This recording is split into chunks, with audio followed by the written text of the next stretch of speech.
It's really easy. If you want to jot it down. And I would take the card. Yeah, that's okay. Very easy. Yeah, but they get here.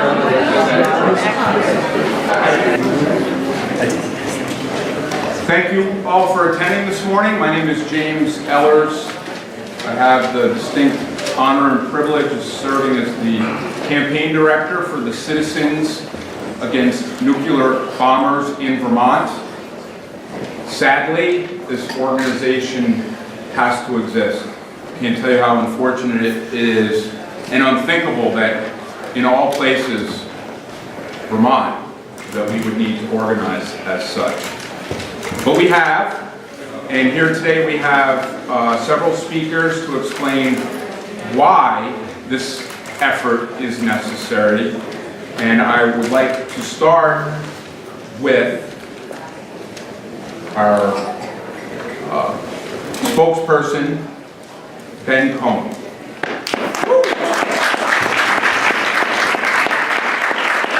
you, Mr. James. Thank you, everybody, for coming out. Now that it's been revealed that the F-35 is a nuclear bomber, it requires us all to understand our country's nuclear weapons machine. The atomic bomb that was dropped on Hiroshima killed 150,000 people immediately, and then another 150,000 from radiation-caused cancer over the ensuing years. There's a photo here over there of the destruction of Hiroshima after that bomb was dropped. The nuclear bomb that's specifically designed for the F-35 bomb bay is 3 times as powerful as the bomb that destroyed Hiroshima. But in terms of the US nuclear arsenal, that bomb is really small. The next bigger bomb is 7 times the power of the bomb that was dropped on Hiroshima. The next bigger one is 21 times until you get all the way up to the biggest bomb, which is 80 times the explosive force of the bomb dropped on Hiroshima. And we've got lots of them. It's like some perverse nuclear bomb machine gone berserk, stuck on repeat. I want to do a demonstration that will illustrate the total explosive power of our nuclear arsenal. But before I do that, I want to show you this photo, which is of people that have been impacted by the bomb. It's 15 burned bodies. And we need to understand that because that is the reality of nuclear weapons. Except the bomb that was dropped on Hiroshima did that 10,000 times. There were 10,000 times as many people killed by that bomb. So here's the demonstration. It's just an audio demonstration. You can close your eyes and that better helps you visualize. What I'm going to do is I'm going to drop some BBs in this bucket. So here's one BB. That represents the bomb that was dropped on Hiroshima. Now, here's enough BBs to blow up every major city in Russia. And here's 100 BBs, enough to annihilate China. And now I'm going to put in the amount of BBs that represents our total nuclear arsenal.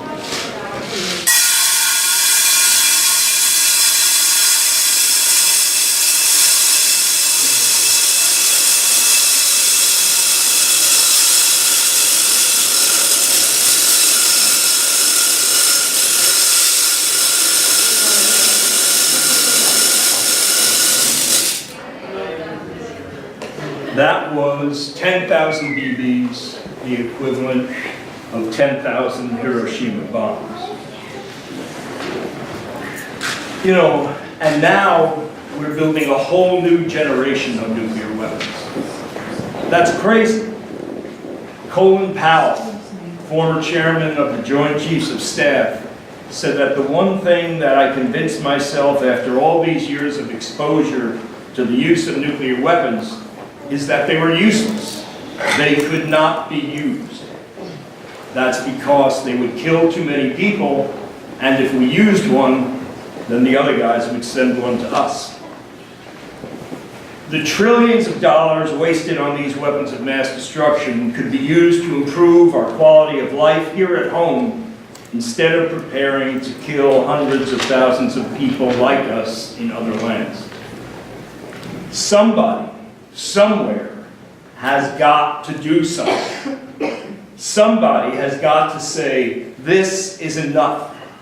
No, we are not going to participate in this cruel insanity. Maybe we can't stop the federal government yet, but we can stop it here in Vermont. Yeah.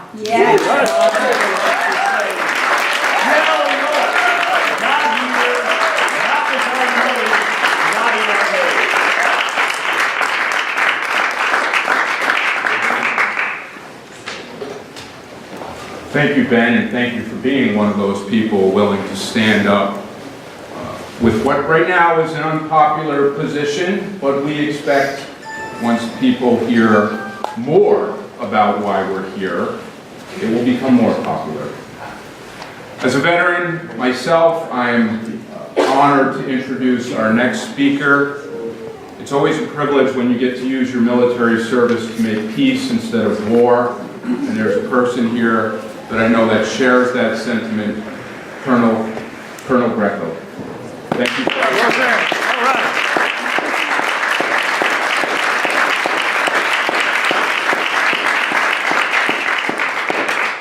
Thank you, James. And also, Ben had just mentioned General Powell. I used to work for General Powell when I was on the Joint Chiefs of Staff. I didn't know he said that. I love the man. I also think, and this is not my prepared remarks, but I also think that I have now come full circle. I was speaking to someone earlier. 16 years ago, I retired from the Air Force, and as I'm going to tell you, nuclear weapons were my area of expertise. And I think I'm being put here for a reason. So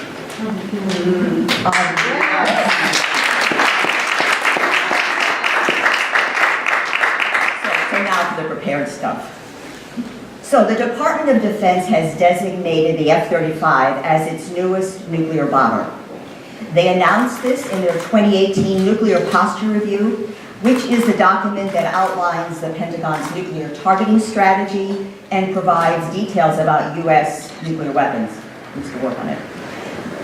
It is absolutely clear that the Department of Defense has added the F-35 to its strategic nuclear weapons arsenal. Then Secretary of Defense James Mattis even highlighted the F-35 in his executive summary to the Nuclear Posture Review. And I'm just going to quote what he said. So this is the Nuclear Posture Review. Modernizing our dual-capable fighter bombers. Dual-capable means they carry both conventional as well as nuclear weapons. With next-generation F-35 fighter aircraft, will maintain the strength of NATO's deterrence posture, that means nuclear deterrence, and maintain our ability to forward deploy nuclear weapons should the security situation demand. Until now, the air breather leg of the U.S. nuclear triad had been comprised of B-52s and B-2s. Now the Trump administration is including the F-35 in its nuclear bomber fleet. A new nuclear gravity bomb called the B-61-12 is being built specifically to fit the F-35 bomb bay.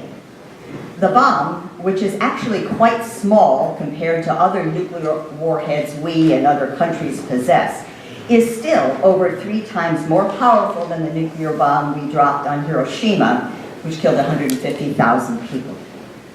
all new F-35s are being built to have a nuclear capability. And many of the ones already produced are being or will eventually be upgraded to have the same capability. Does this mean that the F-35 scheduled to come here have or will have a nuclear capability and a nuclear mission?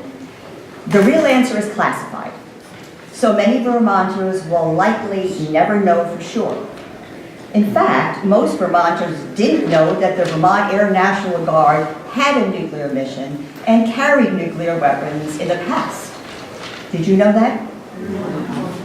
While the F-35s bound for Vermont this September are not thought to be currently nuclear capable, it is likely that they will one day be upgraded to have this capability. In fact, there are references to the nuclear role for Vermont's F-35s in the Air Force's official documents, which they produced during the basing decision process. I know a lot about nuclear weapons because that was my area of expertise in the Air Force. I was in the intelligence community and I held the highest security clearances. I specialized in nuclear weapons targeting and then in nuclear weapons arms control. Individuals from the nuclear weapons field with whom I recently spoke differed on whether they thought Vermont's F-35s might be given a nuclear mission. Some thought it likely, others thought not. But what they all agreed on is that there are no guarantees on what could happen in the future and that the Pentagon's mission planning for Vermont could change at any time. As a former nuclear weapons target support officer, I can tell you that we would assume that our enemies will target all F-35 bases simply because the F-35 might be nuclear capable. In nuclear targeting, planners always worst case it. As long as an F-35 squadron might be nuclear capable, and as long as the adversary has enough nuclear weapons to hit every target, and I can assure you that most of them do, all F-35 bases will be nuclear targets.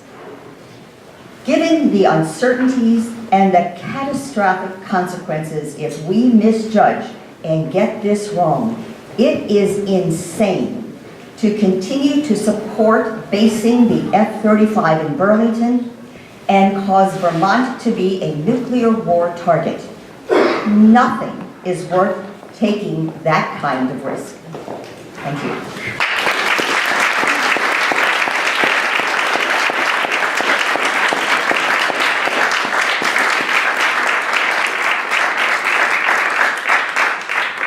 Thank you, Colonel Greco.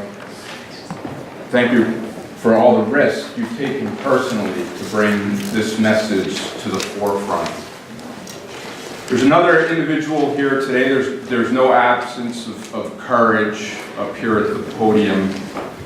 That is Ali Diang. For those of you that know Ali, he's Burlington City Councilor who has always stood with principle and risked everything to do the right thing.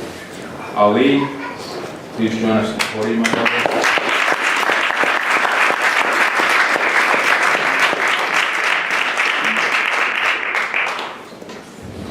Thank you everyone for being here, and I think I'll be very short because we have to come together and stand up together against anything that can destroy our community. Burlington is a special place. Vermont is a wonderful place. We do value community. We value hard work. We value coming together and standing up against anything that can hurt us. I don't think placing these bombs, nuclear bombs, in our community is a good idea. But this is an opportunity for all of us to come together and reject Donald Trump's new budget, to reject Donald Trump's bringing nuclear bomb in our airport.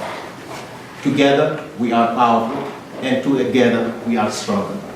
I would like to take this time also to thank Vermont VT Digger for the opportunity that they gave me. As a new council, I had no idea what F-35 is. I had no idea the noise that they would bring here, but they educated me in standing up for building a better and sustainable community. Thank you all. Let's say no to Trump. Thank you.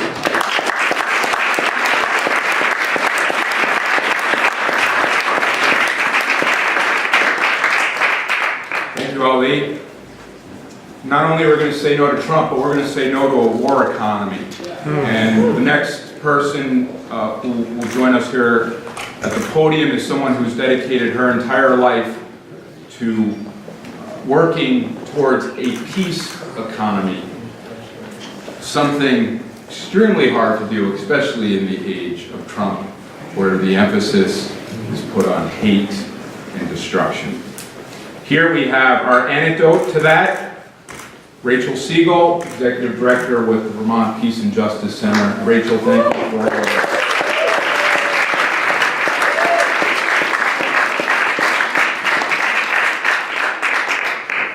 Thank you for being here. I'm Rachel Siegel, and I'm actually nervous in front of a crowd, which doesn't happen often for me. I think it's because the stakes are so dang high. Like, this is no joke. We need to get this right, or we don't get anything right. We get no more opportunities. The Peace and Justice Center started as an anti-nuke organization 40 years ago. In 1981, some of you were probably involved in organizing the next 2 years of town meeting days, during which we passed resolutions calling for a nuclear freeze. There are 195 towns in Vermont. 177 towns between 1981 and 1982 passed a nuclear freeze resolution.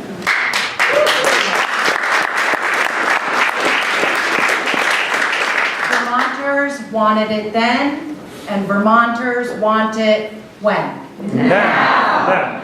In 1982, the Peace and Justice Center organized buses for over 2,000 Vermonters to go to New York City for the largest anti-nuke demonstration ever.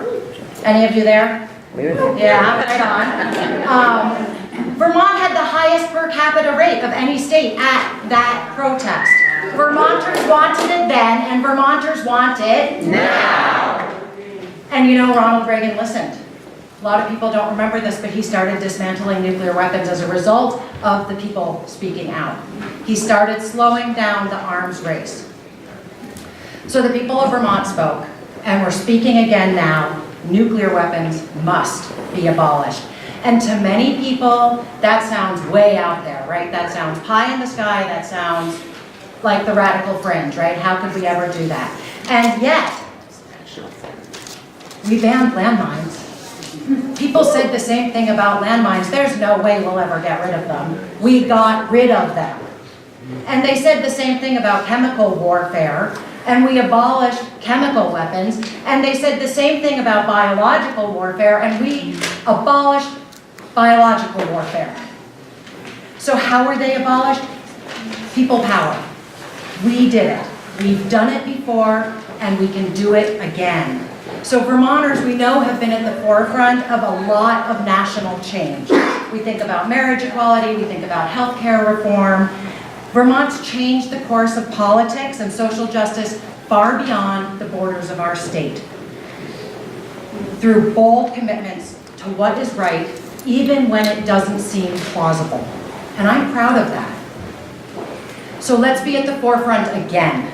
Let's send a clear message that we do not want nuclear weapons in Vermont. We do not want nuclear weapons anywhere.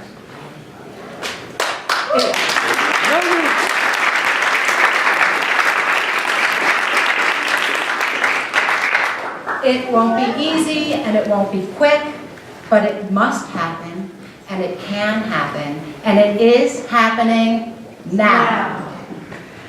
Right here, right now. Thank you. There's one more speaker, and I'd like you to take a look around the room. That speaker is each one of you. We are the change. Make your voices heard, and this will get turned around. It's up to all of you. This is Citizens Against Nuclear Bombers. It's not the 5 of us against nuclear bombers, although we have Representative Celine Colburn, so that's pretty powerful, and Representative Jim McCullough.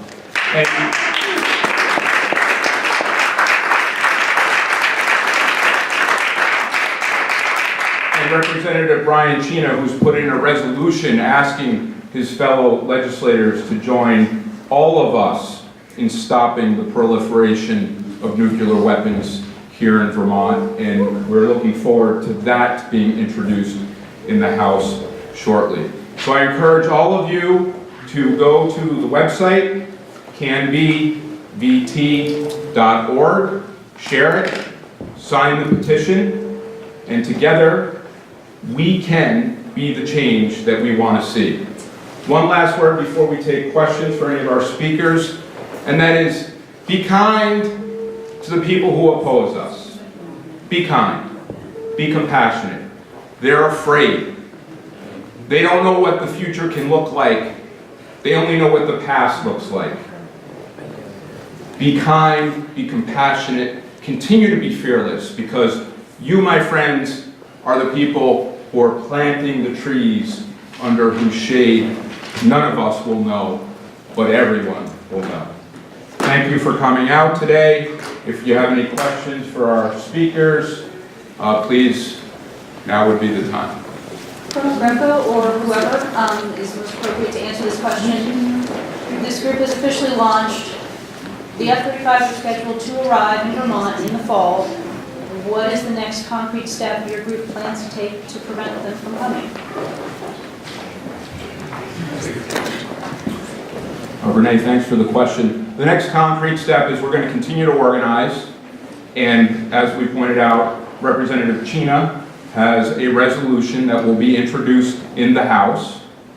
We have several other events coming up in the future, including bringing nuclear and military weapons experts who have served with the Department of Defense and the Pentagon. They will be coming to Vermont in a few weeks. April 12th. Unitarian Church, Burlington.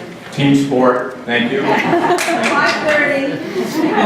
Please come. And I'm also going to use this opportunity to thank Jennifer Decker, who's here, who is the unsung hero, our lead organizer.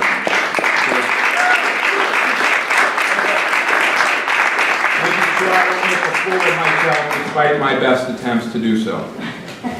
Thank you all so much. My name is Martha Hennessy. I'm from Weathersfield. I just want to assure you Could you come forward? that We can't see or hear you. But hold on one second. I just want to take the media questions first, because I know you're all on schedules. So, CAX? Yeah, James, I heard Donald Trump mentioned a few times. Are you also here to denounce Vermont's congressional delegation backing the F-35 here in Vermont? I'm here, I can tell you why I'm here.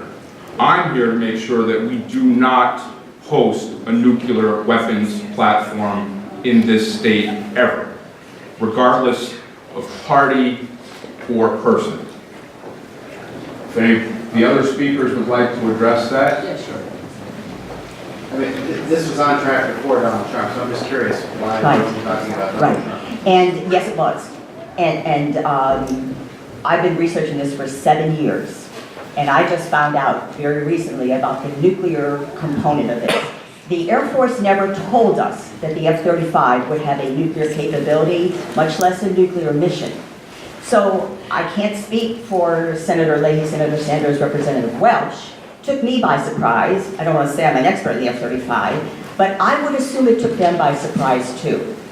So I've never spoken with the gentleman, so I don't know if they are as surprised by this new capability and mission for the F-35 as I was. So you would have to talk to them, but I'm just guessing this is news to them. The nuclear posture review, that just came out a year ago. It was 2018. So that's relatively new news, and unless you enjoy reading these kind of documents, which I do, you might not have known that. So we're definitely not against, our senators or representatives. Colonel Greco, could you explain for Vermont families who learn about this later, who might not have a military background, the difference between nuclear capability and a nuclear mission? Certainly. And what that means in And before we get to that, did you want Ben to add anything?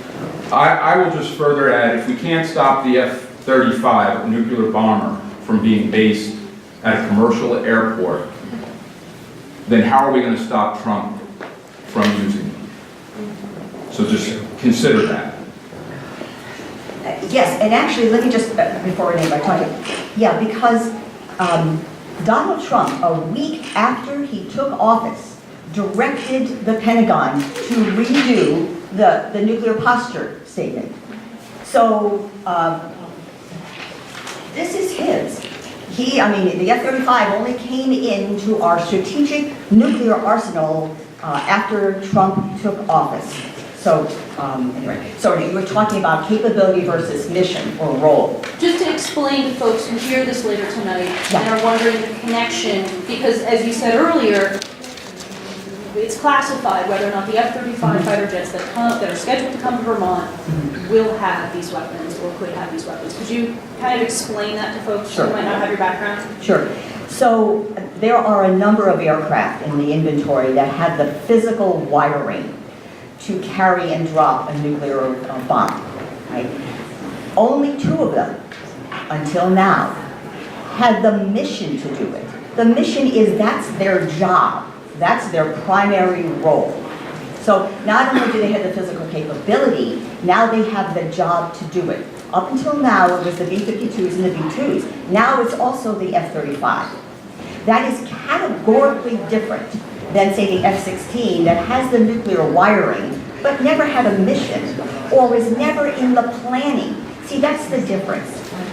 The F-35 is now part of our plan, our nuclear plan. If you read this lovely document, they tell you how it's going to work, how the F-35 is going to be integrated into how we prosecute a nuclear war. This is insane, but this is what we do. This is called mutually assured destruction. That's what nuclear planning is all about. The categorical difference is some aircraft have the physical wiring, only 3 have the wiring and the job, which is the B-52, the B-2, and now the F-35. Is that in lay terms? Are you saying that F-16 was never in the nuclear posture review? Never, no. We have a nuclear triad. This really is my area, all right? So we have a triad. That means we have land-based ICBMs, intercontinental ballistic missiles. They come out of silos. Sea-based, sea-launched ballistic missiles. They come out of submarines and air breathers. Those are the aircraft, right? They all work together. We know where they're all going, which warhead is going to go where. They all go together. This is what tells you, there's a classified version of this too. This is the unclassified version, right? Of which ones go where and how they integrate. B-52s and B-2s until February 2018 when the F-35 entered into that nuclear strategy and part of that. So Roseanne, you're saying that the F-16 never carried nuclear As far as I know, but once again, these things are classified. So the fact that, the Air National Guard carried nuclear weapons in the past and had a nuclear mission is now declassified. You can find that on Wikipedia right now, right? If the F-16s did, there's a time period when you automatically declassified information unless the president says it's never declassified. So if the F-16s ever did, I don't know that. I don't have my security clearances anymore, plus I don't have the need to know. So I don't know, but you can ask that question. You can actually FOIA that. If it's classified, they'll come back and say, sorry, we can't tell you. Sure, ask them. Ask the Air Force. Did the F-16s ever carry nuclear weapons? Did they ever have a nuclear mission? I think not. Well, they certainly weren't included in our nuclear strategy. What do you do next if this resolution doesn't convince the Air Force that this is the wrong option for them? I would hope that we are more, when you get more information, as Oprah says, when you know more, you do more, or you do differently, or something like that. We now have a lot more information. I really hope to God that our elected officials, with this new information, says, this is crazy. We cannot have this weapon system in our state. So I'm trying to be optimistic. not an optimist by nature, but I'm really hoping that our elected officials, you don't have to read a whole lot. I mean, I could do a 101 if they wanted to actually go through this. Go to the website. We have summarized the key nuclear statements so that our elected officials hopefully will read those and change their mind and say, get us another mission. There are plenty of other missions out there, including flying missions. The fact that we refuse to consider them, bad on us. But at this point, I would be hopeful. And if we lose, well, then we're going to have nuclear bombers at the Burlington Commercial Airport. And our enemies know that. That was my area. I don't care what people believe will happen or won't happen. I know what our enemy is going to assume. And it's not good for us. So if Donnie ever initiates a nuclear conflict, we're an easy target. Airfields are super easy targets. So is this something the city councils will take up again? I don't think they have the power to stop it. I don't know. Our lawyer thought at some point, since they own the airport, they could ban it, but we've been told maybe federal preemption. Definitely the governor could stop it. I think our legislative body, should they vote on this, has the power to give a very strong message to the Air Force. Not here, not in Vermont, no nukes here.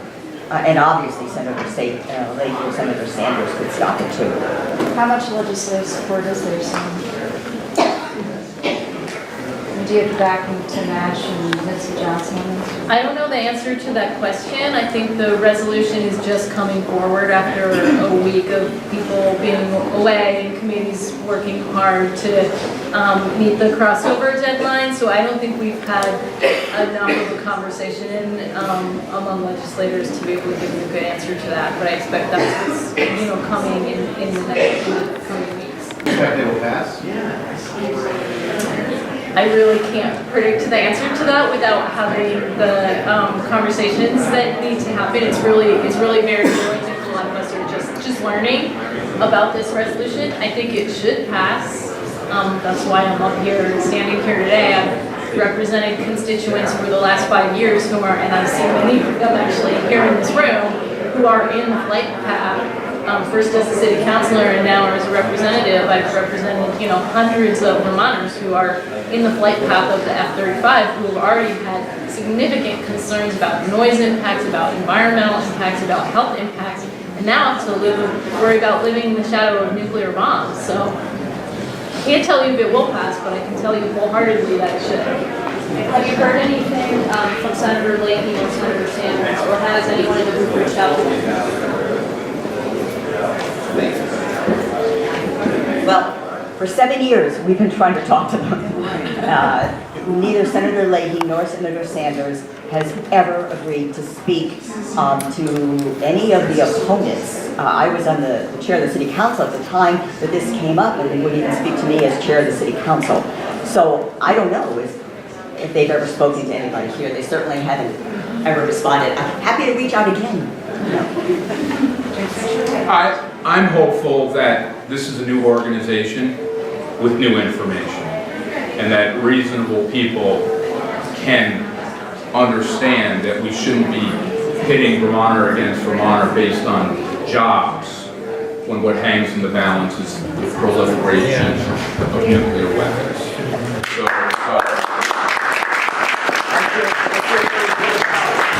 our delegation, who we're continuing to give the benefit of the doubt to, that they did not have all this information, and that they're looking into. Rachel? I just wanted to make sure Mark was here. Yes, I just want to make sure we finished with the media questions. This is a hypothetical, but you've been talking specifically about the nuclear capacity. We've heard a lot in the past about the F-35 in general. If the Air Force came back and said, you know what, we will vow to not use nuclear weapons, but we're still going to use this equipment, this plane is the new plane, what would your group say to that? Well, as Rachel just said, we would still be a target, because it's the F-35 is a nuclear weapons platform. There will never be a press release on when there are bombs in Burlington or bombs flying through Vermont. It is a part of this nation's strategic nuclear warfare program. So I don't think that answer is good enough for anyone standing up here, but we are a citizens-based organization. Personally, as a veteran, I can tell you that the Air Force was not honest about what they did with the remains of my brothers and sisters, dumping them in a landfill for several years. I don't really trust the Air Force, to be honest, on this issue.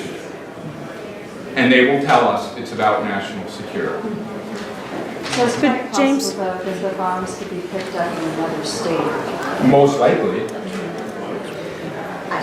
That's a really good question, because I think sometimes we're confusing the bullet with the gun. Right? It does not matter where the actual nuclear bombs are stored. If we are going to launch a first strike, it's of our choosing, so we can fly and pick up the weapon systems no matter where they are. If we are the target, and we are, the enemy does not target the bullets. They don't target the bombs. They target the platform, the delivery vehicle. You know, bombs on the ground are as lethal as bullets in your hand. If you don't have a gun to deliver them, they're useless. So we and the enemies target the platforms. We don't target the bombs. So it's immaterial as being a target where the bombs are. So James and Roseanne, I'm Lisa Scalodi from the other paper in South Burlington. I reached out to Senator Leahy's office and Senator Sanders and Representative Welsh yesterday. They sent back this to me from the three of them, saying that the mission of the Guard has not changed. We're unaware of any intention or proposal to equip the Vermont Air Guard's current or future aircraft with nuclear weapons. Should such a proposal be made, we would vigorously oppose it. Yes. Burlington Airport does not have the facilities required to securely store nuclear weapons, including hardened hangars and underground bunkers, enhanced perimeter security, and specialized handling equipment. Moreover, we would also strongly oppose the appropriation of funds for that construction, if ever proposed. It doesn't matter where the bombs are. Well, I would first say thank you. Yes. But you've got 6 months, though. We would like them to not bring the F-35 here, period. Damn right. Damn right. And again, for those that will seek, and again, I understand it. You know, our delegation, they do a lot of positive things for this state, who seek to protect them and say, oh, they don't have the power, they don't have the authority. That letter just acknowledges they have the authority to stop appropriations to build the hangars. So stop the appropriations now so that it never gets here. Thank you. Would you like to add? Any other questions from the media? I'm not ignoring you, I promise.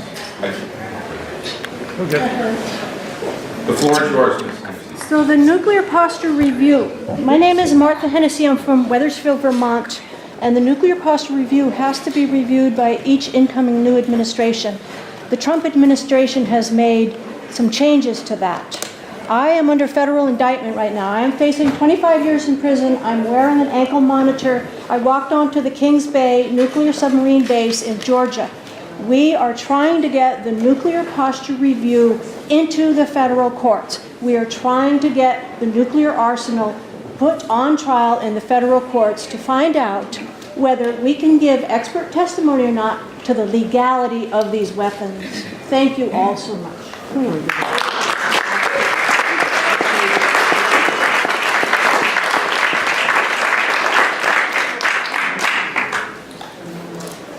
Megan? Yes.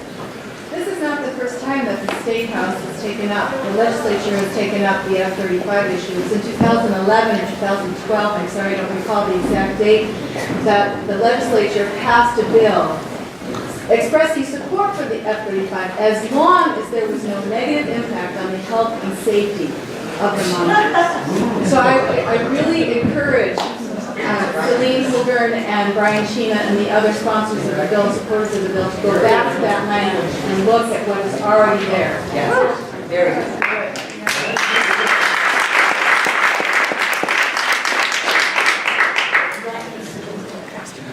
I want to speak to this mission change and to what Lisa had just said. about what Senator Leahy and Senator Sanders and Representative Welch came back. And it was, as of now, there was no indication, right? But missions change. Look at the F-35's mission has already changed, right? So now it's a nuclear weapons carrier. The Pentagon can change missions at any time, and they do. So the fact that maybe right now they don't have it does not mean that tomorrow they might not determine that, yes, that's probably a good idea for Vermont to carry nuclear weapons and be part of this. Missions change all the time. And will they tell us if it is classified? Maybe they'll tell Leahy, Sanders, and Welch if they have the clearances for it. They certainly will not tell us.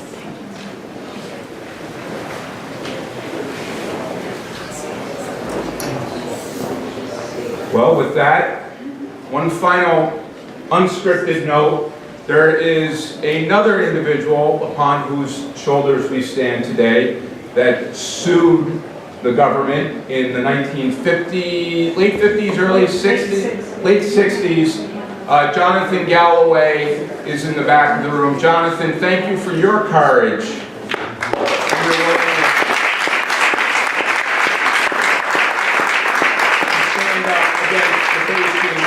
Intercontinental ballistic missiles. So thank you. Thank you to each of you. Please visit the website, start sharing it with your friends. We'll be reaching out to each one of you to encourage you to start calling our legislators. Thank you very much, and thank you for your willingness to be the flower in the gun.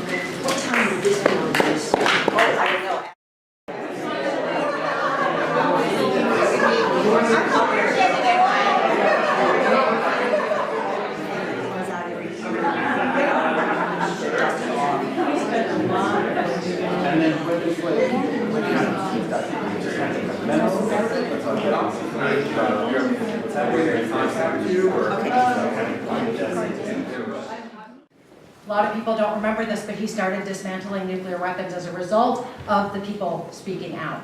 He started slowing down the arms race. So the people of Vermont spoke, and we're speaking again now. Nuclear weapons must be abolished. And to many people, that sounds way out there, right? That sounds pie in the sky, that sounds like the radical fringe, right? How could we ever do that? And yet, we banned landmines. People said the same thing about landmines. There's no way we'll ever get rid of them. We got rid of them.